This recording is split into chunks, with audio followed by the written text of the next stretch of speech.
నిన్న coffee glass చేతి కందిస్తూ నాజుకైన వెళ్ళు తాకిస్తూ మెత్తని మత్తుల విద్యుత్ తీగై ఒత్తిడి పెంచిందే మళ్ళా.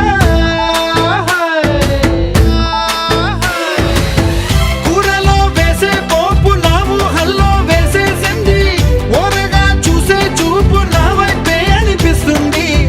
పూలలో గుచ్చే దారం నా గుండెల్లో గుచ్చేసింది, చీర చెంగు చివరంచుల్లో నన్నే బందీ చేసింది. పొద్దు పొద్దున్నే హెల్లో అంటుంది, పొద్దు పోతే చాలు కళ్ళొకొస్తుంది. పొద్దస్తమానం పోయినంత దూరం గుర్తొస్తుంటోంది. అమ్మో బాపు గారి బొమ్మో, ఓలమ్మో మల్లె పూల కొమ్మో.